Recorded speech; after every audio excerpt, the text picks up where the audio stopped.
Kevin Abrams, the Commissioner of the Central Canada Hockey League, it has been a whirlwind for the last couple of weeks with the COVID-19 virus outbreak, the pandemic, and the impact that has had on junior hockey leagues across the country and all sports for that matter. Kevin, just lead us through what happened between March 11th and March 12th when the decisions were made to shut down the CCHL. Well, I think even that preceding weekend, there was just some question as to what would happen. I know that there was lots of talk about, at that time, reducing the spectator base and trying to keep the gatherings below, I think, 250 was some of the talk that weekend. And then I think what we saw happen with the NBA, with basketball, that was the tipping point. I think when that happened, and there were some tests that came back positive right in the NBA. The NHL wasn't far behind that. And then I think, once the NHL made the decision they did, I think it really drilled down to all the levels of hockey in North America. And I know that, Hockey Canada was pretty actively in communication with all the constituents and probably their other partners at USA Hockey. And really it kind of unfolded quite quickly. I knew on the Wednesday that I don't think the NHL had done anything as of yet, and then I think that was the day that it actually broke that they were shutting down, if I'm not mistaken. I think we had a conference call at 6 o'clock on the Thursday evening, and that was actually the Pembroke Rockland game, and. We were in the midst of that call when I reached out to Dan Sauvé and Alex Armstrong because I didn't want them to cancel the game until we had the confirmation it was actually going to happen, and I found out on that call the actual shutdown was going to happen the next day, but I thought, and I brought it up on the call, that it was prudent of us to not play that game. And return the players home just so there'd be, even a little bit less contact than there already had been. So it was important that we got ahead of it. We were sort of a day early on it, to be honest. But when Hockey Canada issued the notice the next day, it was important for us to be compliant right away, and we were. And so it happened. It seems like almost a long time ago now, I guess, but it hasn't been that long. But it happened really quickly at the time. Kevin, what was the reaction of the Board of Governors, who are essentially the team owners in the CCHL, and for that matter, the Junior B circuit too, the CCHL 2, when you had to tell them of the decision? Well, I think there's a little bit of shock. I don't know if anybody really appreciated the severity of and the consequences of this, and I think that, for the most part, people thought, well, it'll blow over and kind of blow over top of us almost, But I think once the reality hit home, I mean, listen, everyone was supportive. Everyone's very disappointed, obviously, and everyone, wishes that it could have been something that was rectified quickly. But we really didn't have anybody say, well, this is a bad idea. That's for sure. Everybody understood that it was a necessary step, and we're hopeful that we've taken strong enough measures in our industry, and hopefully everyone follows suit and does what they have to do to stay safe. And I think it's never good, when you think about the players that certainly the last the final year players and players that are moving on to other levels next season. I obviously it's disappointing for them in a really special way. But, I think everyone really recognized I think it really resonated with people when it hit us because, it takes a lot to shut down hockey. And, we play games in difficult weather, and it's sort of our bravado as Canadians that we don't mind a little bit of snow to get to a game and things like that. And I think that, this is so far beyond anything we've ever had to deal with before that, I think that's the reality that hit all of us, myself included, and I think that's what we're all trying to sort of cope with as we go day by day here now. This pandemic and the impact it has had on life, and that of course includes sports leagues, is unprecedented. For your league, it means for the first time in almost its 60 years of existence, there will be an asterisk There will be no Central Canada Hockey League champion this year. There will be no national champion, the Centennial Cup. I think we'll look back at this and say that was one heck of an experience in a really sad way. But as you said, it does remind us that hockey at the end of the day is just a game. It does. I looked at your wall with the pictures from the original six, and I remember as a kid looking back at all the Stanley Cup winners, and you look back to 1919, and there was that asterisk there, and I didn't know anybody, of course, that had ever experienced that, but I could only imagine what that must have been like, and it seemed like such a distant concept that something like that would actually have an impact on sports. And it seemed unreal that it could ever happen again, because, we've come so far in our technology and our, medical knowledge and just the advancement of all those sorts of things. But, here we are 100 years later, and there's another one. I guess it's sort of, I don't know if humbling is the right word, but it certainly makes you feel pretty small, the larger scope of things. And, I looked at today, I was disappointed, to be quite frank, that the number of essential services was so long. It seemed like almost everybody's an essential service, and I was hopeful that it would be a little tighter than that. But that's just my personal opinion. But what I did do is, I said, I had a couple of conversations today, and we're obviously not very essential.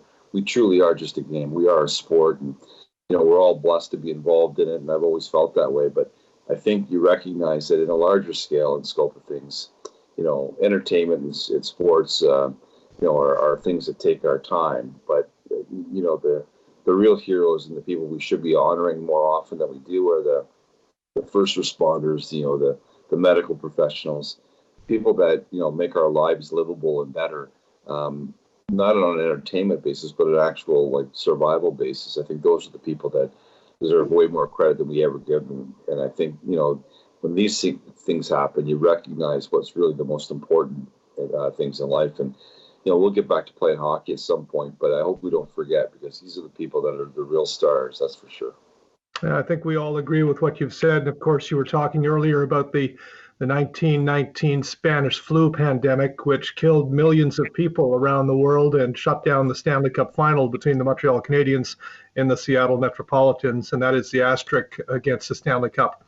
Let's look at your league, the CCHL, moving forward. Obviously, this is something that would have hit the teams financially, because they lost those gates that would have come in as far as ticket holders for playoff games, 3 rounds that have been lost. You must be sensitive to that and the impact it will have on your teams in the league. It's huge, and I think some markets more than others. Certainly here in Pembroke, it's a critical element to the team. The fan support. I think as we go forward with this, it's going to be something that hopefully we can manage over a period of time, but the short-term impact is significant. There's no question, and I think just the missed opportunities, in the summertime, teams have hockey camps, hockey schools, and different things that, while they're part of being, a fabric of the community, they're also part of the revenue streams for teams too. So, but when you look at those things and you think, wow, we're just sort of shut down, and the difficult part of it is that most of the teams in the CCHL and most of the teams across Canada, actually, at our level, it's a primary source of employment for a number of people, and the reality is, everybody's livelihoods are being impacted, and those things are difficult, and I think that's the hard part, is that people have the make mortgage payments and buy groceries and fill their cars with gas and things like that, and everybody's impacted by this. We've got a lot of people that are connected. That's just in our little league, and just you multiply that across Canada and across the U.S., across the world. There's a lot of people that have some significant issues with livelihood, and it's not just hockey. It's everybody that's you worry about the health, and obviously the health and welfare is the primary concern, but you got to be able to survive too, and I think that's the difficult challenge that I think our leadership has to figure out, and you want us to be safe, but and that's the primary thing. I think the impact of it is going to be long. I think it's going to be long lasting. I think it's going to be a while for everybody really gets beyond this from an economic point of view. Kevin, it's hard to know what the future of this pandemic looks like here in Canada. What are your thoughts about the start of the 2021 CCHL season? Well, I'm hopeful that won't be delayed.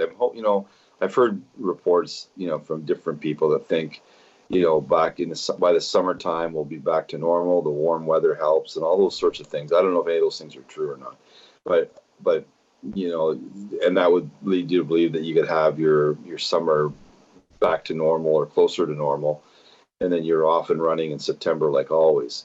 And then I've heard other reports that that we may still be in the same situation all summer, and it might be the fall before we can actually start to do things, and then that might mean a delay of next season. And when this first happened a couple of weeks ago, there was never any thought, I don't think, on anybody's mind that this would impact anything beyond the immediate time frame. Nobody thought this could be beyond that, and here we are. That's not out of the question, I don't think. And I think that's the thing that's really uncertain about all this, is that if there's no return to normalcy by the fall, what does that mean for everybody? And again, we're only a hockey league, so it's not just our league, but just the public in general and society in general. Is how do we get back to being functioning members of society? That's going to be the tough part. I'm hopeful we play hockey in September, Jamie. I really am.